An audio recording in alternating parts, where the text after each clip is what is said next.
Boa noite a todos e a todas, uma satisfação para nós mais uma vez, mais uma noite, mais um encontro, mais um momento de reflexão sobre o Evangelho, sobre a aplicação dessa boa nova nas nossas vidas. E hoje, um domingo de Páscoa, para algumas versões etimológicas, seria a passagem, né? Então essa transformação dentro dessa linha que a gente vai seguir. E o Evangelho de hoje, como nós sabemos, estamos aí por esse período de quarentena, estamos gravando aqui cada um em seu lugar, né? O Cláudio, dirigente do nosso centro, o Centro Espírita Jesus Sua Doutrina, está lá no centro, que ele mora vizinho ao centro, não está descumprindo as regras. E a Ana e o Marcos estão na casa deles, quer dizer, um fez a oração, o outro já fez a prece, fez os cânticos, né? E outras pessoas estão harmonizadas nesse momento no trabalho, como nós fazíamos o trabalho presencial, nesse momento estamos fazendo esse trabalho à distância, mas à distância física, porque espiritualmente realmente isso não existe. Então, o evangelho que o dirigente abriu a esmo lá, na nossa casa de trabalho, nosso centro de atendimentos, ele vem exatamente com o capítulo 2, Meu reino não é deste mundo. E ele diz o seguinte, começa com um trecho do Evangelho de João, capítulo 18, versículos 33 a 37, e ele diz: Pilatos, tornando a entrar, pois, no palácio e tendo feito vir Jesus, lhe disse: Sois o rei dos judeus? Jesus lhe respondeu: Meu reino não é deste mundo. Se meu reino fosse deste mundo, minhas gentes teriam combatido para me impedir de cair nas mãos dos judeus. Mas meu reino não é aqui. Pilatos então lhe disse: Sois, pois, rei? Jesus lhe replicou: Vós o dissestes, eu sou o rei. Eu não nasci e nem vim a este mundo senão para testemunhar a verdade. Qualquer que pertença à verdade, escuta minha voz. E aí o comentário dos Espíritos. A vida futura. Por estas palavras, Jesus designa claramente a vida futura, que ele apresenta em todas as circunstâncias como o termo para onde tende a humanidade, e como sendo o objeto das principais preocupações do homem sobre a terra. Todas as suas máximas se dirigem a esse grande princípio. Sem a vida futura, com efeito, a maior parte dos seus preceitos de moral não teria nenhuma razão de ser. Por isso, aqueles que não creem na vida futura, imaginando que ele não fala senão da vida presente, não os compreendem ou os acham pueris. Esse dogma, pois, pode ser considerado como o ponto central do ensinamento do Cristo, pois isso está colocado como um dos primeiros nesta obra, porque deve ser o alvo de todos os homens. Só ele pode justificar as anomalias da vida terrestre e concordar com a justiça de Deus. Então, primeira discussão com relação à vida futura. Nós temos levantado, né, as questões, começamos inclusive um curso online com a irmã Aila, né, e aprendendo muito. Logicamente que não dá para acompanhar a experiência do conhecimento que ela tem acerca do Evangelho, mas muito interessante ela falando da questão da Boa Nova, e ela traz a perspectiva de que ali houve a escrita e a reescrita para que as pessoas pudessem ser catequizadas, para que isso pudesse ser entendido, e que a homilia nas igrejas, que é o comentário do Evangelho, ela segue essas tradições, e o papel especial da homilia é exatamente fazer o comentário, fazer a interpretação, trazer o Evangelho para os dias atuais. E aí aqui o tema central é exatamente a vida futura. E ele fala que o centro de tudo é a vida futura. Mas, trazendo para o contexto atual, é importante que a gente relembre, né? Ele fala, cuidado com quem pensa só no presente. Mas aqui tem uma lógica filosófica, uma primeira perspectiva, né? Havia pensamentos antigos, até acho que mal interpretados, do epicurismo, que ele falava do carpe diem, do viver o dia, aproveitar o momento. E as pessoas começaram a confundir isso com viver uma vida sem limites, aproveitando no sentido material. Então, o presente falado aí é o presente material. Há um questionamento ligado, por exemplo, a essa lógica de aproveitar o dia, você curtir os prazeres, que alguns vão chamar prazeres da matéria, prazeres da carne, né? Viver o presente no sentido carnal. E aqui, quando se fala de vida futura a ser pensada, não é para ficar pensando no futuro, mas é para refletir que isso aqui, o que a gente percebe da nossa vida, na verdade, é só um espectro da realidade. A grande realidade, ela está no plano espiritual. Contudo, a gente só vai conseguir, ou tender a conseguir enxergar, que isso aqui é uma espécie de matrix, né? Uma matriz de padrões em que a gente tem como passar pelos nossos karmas, fechar as portas que nós abrimos, reparar, abrir, fechar, reparar. Nesse momento é exatamente a situação em que não se compreende o que está sendo dito no Evangelho. Então, às vezes dá um cuidado muito grande, porque às vezes a pessoa fica dizendo, não, então eu vou viver mais o futuro, não é? E aí, por exemplo, pode gerar numa pessoa que está, por exemplo, ganhando dinheiro, ela pode virar alguém que tem avareza. Aí é uma situação que já é uma distorção, porque ela se torna alguém que tem a avareza para guardar para o futuro. Aí se você pegar o próprio Evangelho, fala da parábola do semeador, do ceifador, que ele guardava, sempre só trabalhava pensando no futuro, e o Senhor vem e diz para ele que ele nem imagina que pela manhã ele terá ceifado a vida dele. Então, é o equilíbrio, é entender que a vida futura que está sendo falada é a vida do Espírito, que nós só vamos compreender ou compreender melhor quando a gente estiver sem o corpo carnal. É isso que está sendo dito. Alguns iluminados conseguem entender ou se entender dentro da criação já como parte da força, parte do fluido cósmico universal, tendo esses elementos do Criador em si, e que a vida é mais espiritual do que material. Para esses, dá para viver o presente com plenitude, porque não tem distinção entre passado, presente e futuro dentro de uma linearidade para ele. Ele é parte da criação. Então, esse cuidado, porque uma interpretação mais rápida pode nos levar a essa perspectiva, né? De ficarmos negociando com o Criador, vivendo hoje pensando sempre no amanhã materialmente. E aqui ele está falando, a vida presente, quem vive pensando só na vida presente, falando da vida material. E que a vida futura, quer dizer, ela é melhor compreendida quando a pessoa, por exemplo, morre. Para os espíritas, desencarna, quando ela faz a passagem dela. Por quê? Porque aí ela não tem mais carne, então ela vai ver que realmente o caminho é espiritual, já que o espírito é imortal.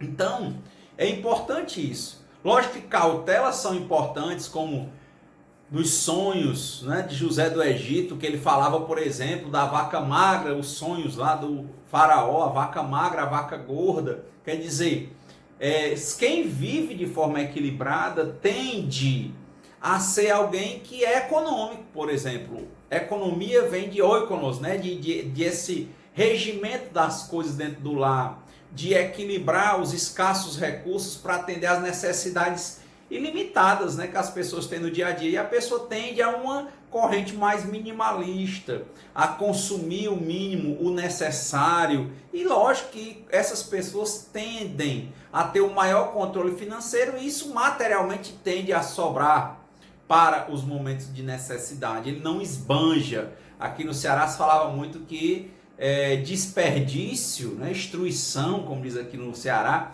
não é fartura. Então, materialmente, quem vive a vida material presente, com ares espirituais, entendendo que aqui é para cumprir o seu papel, que é para cumprir essa mensagem, retornar ao Criador, manter-se ligado, conectado à religião, religar-se, ligar-se sempre consigo dentro da natureza como um elemento, como parte da natureza e com isso se ligar ao Criador, esse aí é um iluminado. Por exemplo, Buda falava iluminado, é porque ele percebeu isso. Cristo, né, o nome dele é Jesus de Nazaré. Aí vem o Cristo, né, o iluminado. Então ele percebia a ligação dele com tudo e com o Criador. Tanto que ele dizia, quando Pilatos pergunta, tu és rei? Ele diz, tu dizes. Ele diz, tu és rei de onde? Ele diz, o meu reino não é deste mundo. Quer dizer, ele vive um reinado presente, mas que tem a ver com uma coisa que as pessoas só vão entender no futuro, que é a parte espiritual. Então, é bem interessante que a gente marque isso. Isso não é um presente e futuro numa linearidade.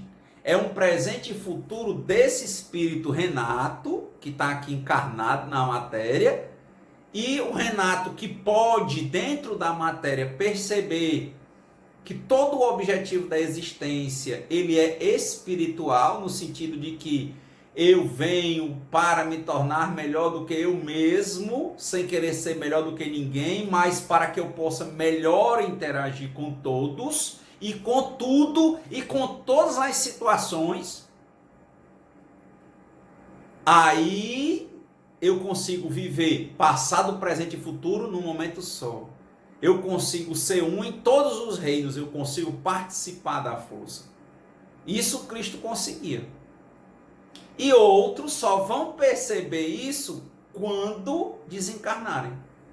Então, logicamente, que um filósofo, por exemplo, ele é amigo da sabedoria. Filos, amigos. Sofia, sabedoria.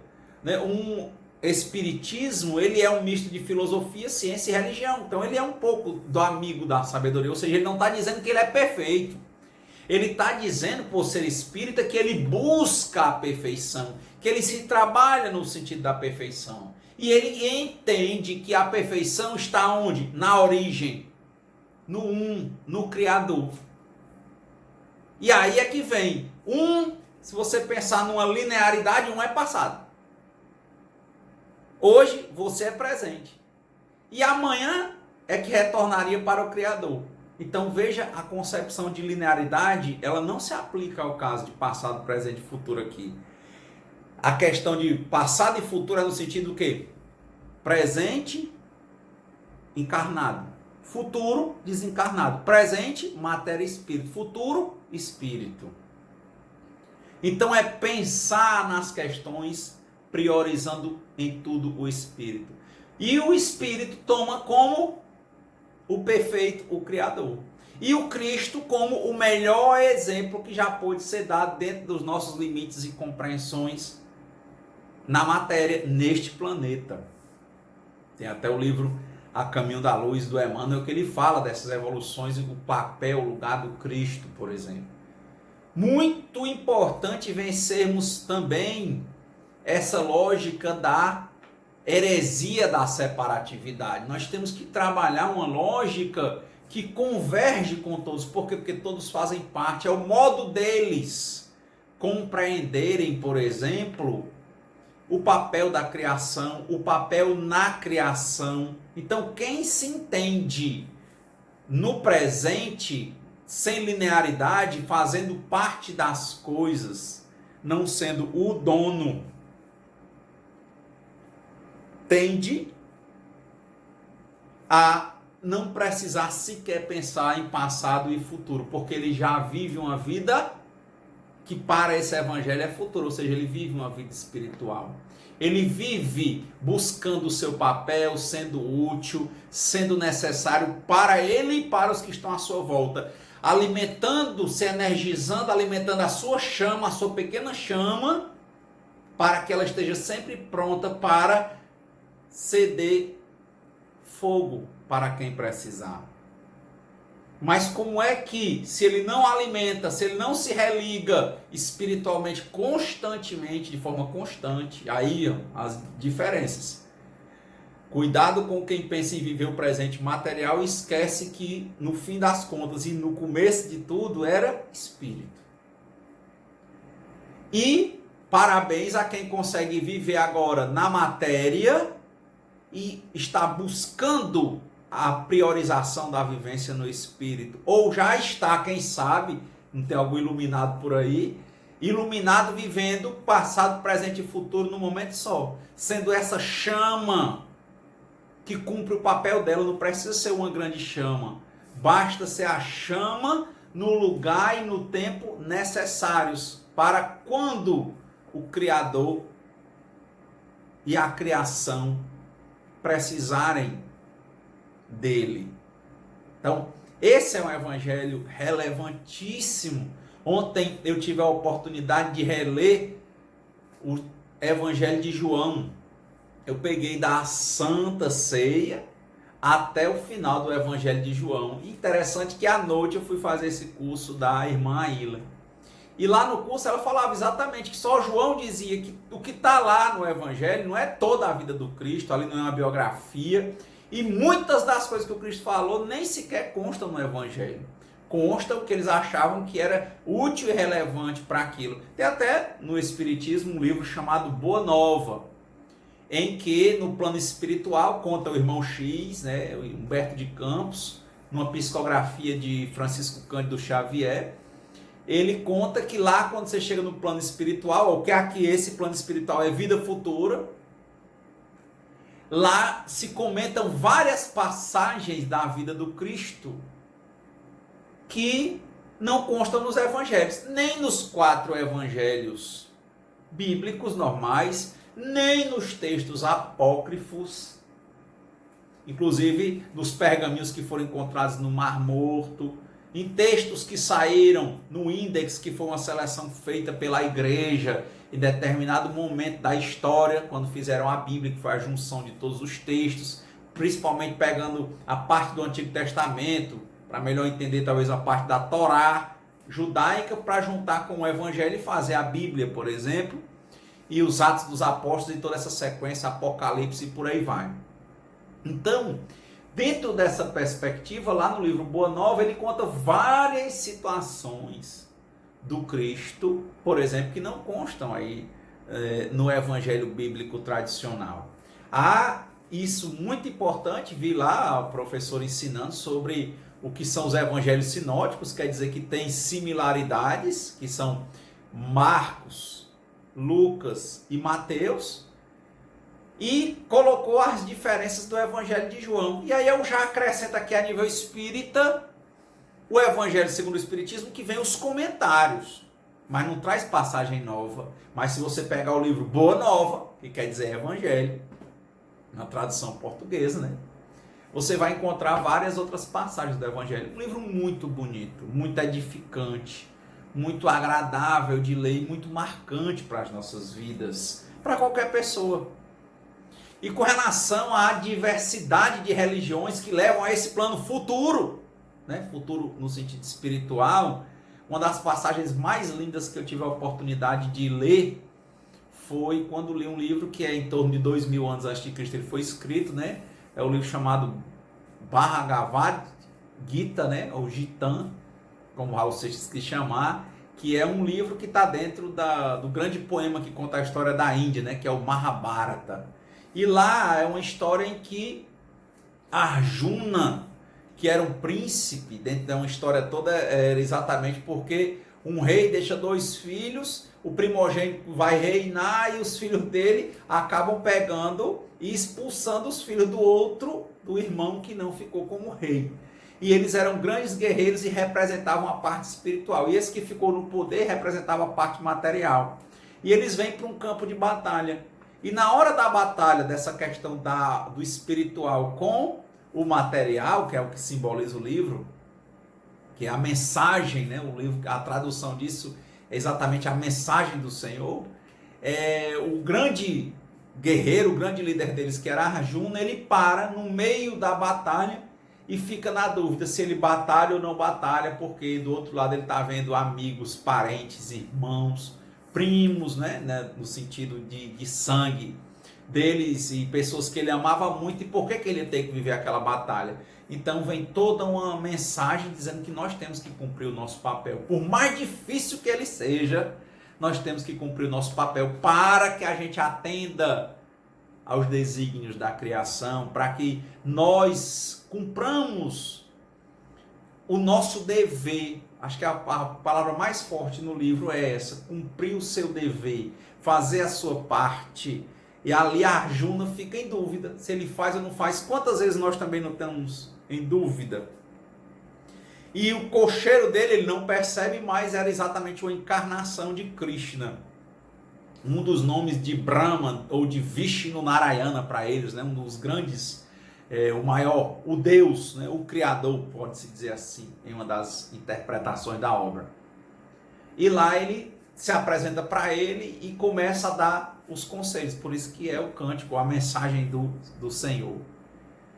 E ele vai falar para ele várias coisas, e uma hora ele pergunta, né, Arjuna pergunta para Krishna, esse Criador, por que as pessoas, por exemplo, creem em várias religiões, louvam vários deuses, e o que é que ele acha disso? E ele responde simplesmente, coisa muito bonita que eu achei. Quem sabe em breve a gente coloca no texto esse trecho aí no final do Evangelho. Ele diz que todos os que buscam essa parte espiritual, mesmo que louvem a outros nomes em outras religiões, que não o conheçam como ele é, ele Krishna, né? Ou ele Vishnu Narayana, ou ele Brahma, ele o Criador, ele diz, ele olha para a sinceridade no coração deles. E ele dá conforme o cumprimento do dever dessas pessoas e a fé que eles têm, a sinceridade no coração com que eles pedem.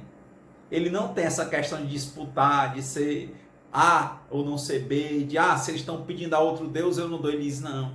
Eles ainda não sabem que estão louvando a mim.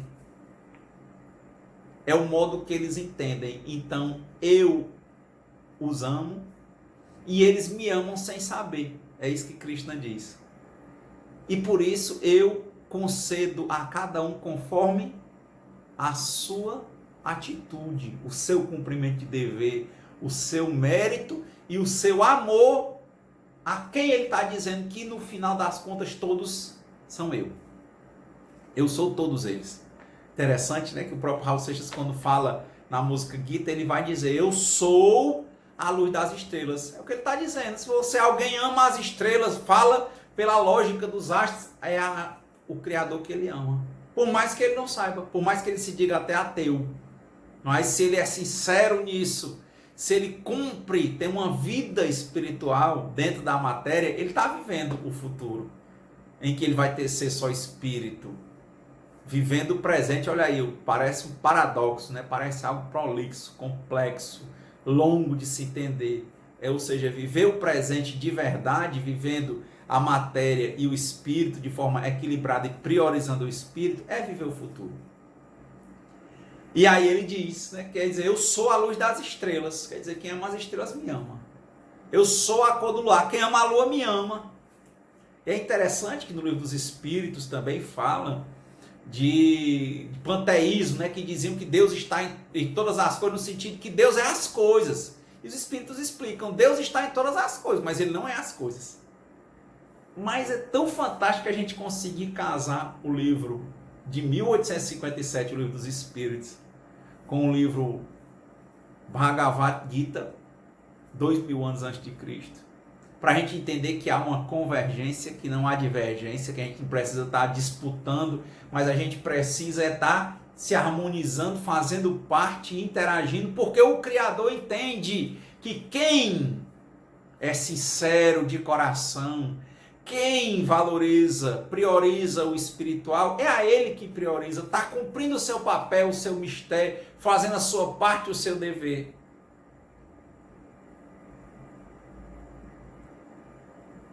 Espero que você esteja entendendo isso, mas realmente me tocou muito, me tocou o curso, que hoje eu pretendo continuar o curso. Eu estou assistindo um capítulo por dia da irmã Ila sobre o Evangelho, a maturidade. Eu já tinha visto umas palestras dela, até recomendo, tem umas no YouTube. Ela já falou inclusive com Haroldo Dutra Dias e outros palestrantes espíritas. Ela é católica, né? Ela segue o hábito de freira, né? Vi isso nas escolas de filosofia, uma delas que está muito boa, Nova Acrópole, interessante, fazer as reflexões, ler, escutar. As palestras espíritas. Por quê? Porque todas essas coisas colaboram para que a gente viva esse, entre aspas, futuro no presente. Esse passado no presente.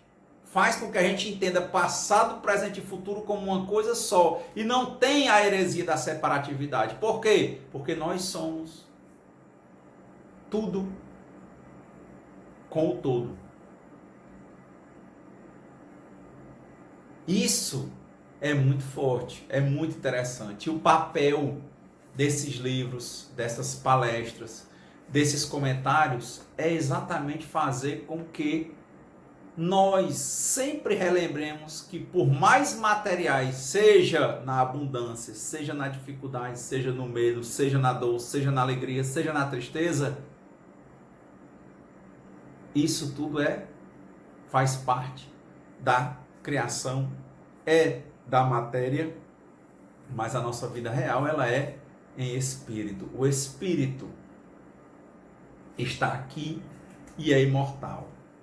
Então, bem relevante o trecho, não é isso? Que ele fala exatamente de Pilatos questionando a Jesus. Caiu bem no evangelho dentro da Semana Santa, né? Católica, cristã, muito interessante. Também acabei assistindo hoje a um filme que está na Netflix chamado Dois Papas. Bem interessante também a reflexão, as dificuldades de cada um, dentro da história de cada um dos papas, falando do Bento XVI, né, o Ratzinger, e do Francisco, Papa Francisco, que é o argentino Jorge Bergoglio.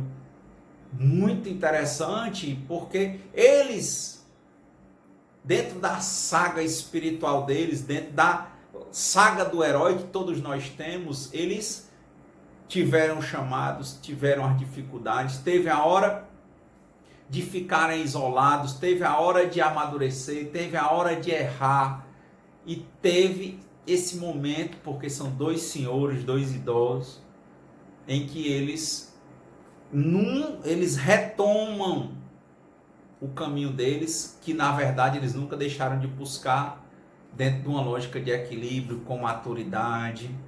Então, muito interessante também esse filme, Dois Papas, a reflexão, o diálogo dos papas, o encontrar no Papa a humanidade que nós temos, no encontrar em todos os seres a humanidade, no encontrar no Cristo o exemplo para a humanidade, o verbo que se fez carne para a humanidade, para que nós possamos fazer essa Páscoa, essa passagem, essa transmissão, transformação, para que a gente saiba viver presente, passado e futuro no tempo só, essa passagem constante, para que a gente saiba viver a matéria e saiba viver o espírito, usar uma palavra chamada equilíbrio, termos serenidade, termos coragem, e aí, de fato, nos tornarmos melhores do que nós mesmos, ou seja, mais maduros, mais amorosos, mais caridosos, mais ternos. E aí darmos a maior prova de amor, né? O primeiro mandamento, amar a Deus sobre todas as coisas e amar ao próximo como a si mesmo. Então dá a maior prova de amor ao Criador. Qual é? Amadurecermos, crescermos. Daí o exemplo de amor que foi dado pelo Cristo, que foi dado por Arjuna, que foi dado por Krishna, que foi dado por Buda e vários outros, por São Francisco, por vários. que entregam suas vidas diariamente a um trabalho bem forte, no sentido de serem melhores do que eles mesmos a cada dia e ainda assim servirem de luz para quem precisar acender a chama partindo da luz deles. Como dizia o Buda, uma chama, se você deixar compartilhar, ela nunca se apaga. É só deixar as pessoas irem acendendo na sua chama. Assim também é um sorriso. Então que nós possamos sorrir independentemente do que aconteça. Independente mesmo. Hoje eu conversando com o Senhor, ele falou para mim dizendo que ele tinha fé, mas era muito preocupado, e eu lembrei de Marco Aurélio. Tem um diário do imperador Marco Aurélio, ele era trabalhavam os estoicos, e ele falava isso, ele dizia, o Sêneca também, Epícteto também, e ele falava exatamente isso, que a vida, ela nos era dada, e na hora que o Criador quisesse, a gente simplesmente só fazia devolver. Então nós não deveríamos viver preocupados. Nós deveríamos estar ocupados quando tivéssemos de cumprir os nossos deveres e desocupados, porque todo mundo tem as horas que precisa de descanso para melhorar as energias, desde que isso também não se torne preguiça, não se torne letargia. Então, ou se está preocupado, quem tem fé, quem acredita de verdade, né? Ou está ocupado ou está desocupado, mas nunca vai estar preocupado, porque realmente ele entrega, confia, aceita e agradece. Entrega, confia, aceita e agradece. Ele vai estar ou ocupado ou desocupado de forma equilibrada, mas nunca vai estar preocupado. E ao final ele vai poder sempre dizer, seja feita a vontade de Deus e não a minha. Que foi o que o Cristo disse no Calvário, que foi o que Cristo disse antes, quando foi entregue, quando ele fala, Pai, se podes, afasta de mim esse cálice, mas que seja feita a vossa vontade, não a minha. Quer dizer, como Marco Aurélio, como Sêneca, como Epícteto, ele recebe a vida e diz, na hora que o senhor quiser levar, leve. Eu estou gostando daqui, não queria ir agora nem do jeito que eu estou prevendo, mas que seja feita a vossa vontade antes da minha. Ou seja, ele se cuida, ele tem cautela, ele tem o cuidado de questionar a si e fala com o Criador se é aquele mesmo momento, é aquela forma mesmo, mas ele vai ver o que é e cumpre o seu papel. Ele vem para cumprir uma missão e cumpre a sua missão. Você veio para cumprir uma missão, logicamente que são várias, todo mundo vê que ela se replica, como a do Criador, como a do Cristo. Então, que você possa, nessa passagem, realmente ver essa constante transformação pela qual as coisas passam, a impermanência das coisas na matéria, que você não seja preocupado, mas que você seja ocupado ou desocupado, que você tenha serenidade para aceitar as coisas que você não pode modificar e coragem para modificar as coisas que você pode modificar e tenha sabedoria para perceber a diferença. Olha aí, Pai, se podes, afasta de mim esse cálice, mas que seja feita a vontade vossa e não a minha. Olha aí, ele estava pedindo o quê? Senhor, dá-me sabedoria para perceber a diferença entre o que eu posso modificar e o que eu não posso. Quando ele entendeu, não posso modificar a paixão de Cristo, então eu vou seguir. Teve serenidade. Cantou na cruz, como diz lá no Salmo 22. Você vai ver no Evangelho, ele é todo pensado, demonstrando que textos dos Salmos, que eram os cânticos escritos em torno de 1400 anos antes de Cristo, estavam sendo confirmados. Então, que nós possamos realmente ter uma noite, um resto de dia, uma Páscoa, uma semana, uma vida de paz, com equilíbrio, serenidade, amorosidade, afetividade, que sejamos melhores do que nós mesmos a cada dia, sem querermos ser melhores do que ninguém, que possamos entregar, confiar, aceitar e acreditar. E que nós realmente tenhamos cautela e prudência mas não preocupação. Façamos a nossa parte. Uma semana abençoada. Um abraço muito fraterno e terno no coração de cada um e cada uma. E muita gratidão por nós, por mim, por estar de alguma forma, mesmo que pequena, colaborando com qualquer um e qualquer uma que porventura possa pegar algo de bom em qualquer coisa que nós possamos ou estejamos fazendo.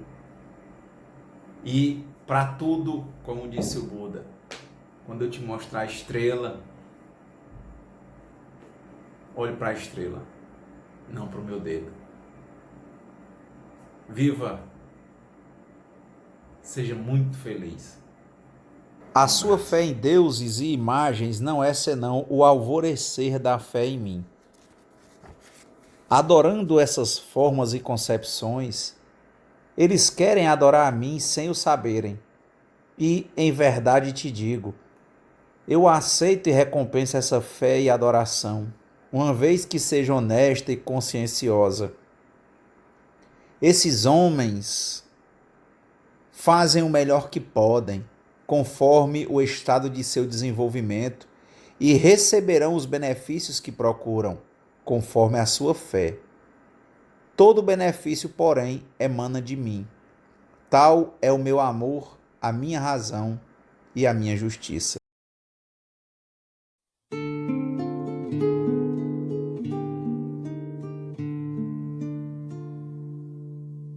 Senhor, fazei-me instrumento de vossa paz. Onde houver ódio, que eu leve o amor. Onde houver ofensa, que eu leve o perdão.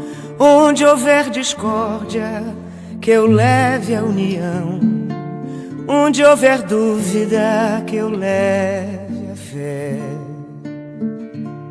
Onde houver erro, que eu leve a verdade.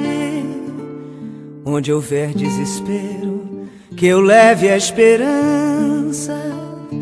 Onde houver tristeza, que eu leve a alegria. Onde houver trevas, que eu leve a luz.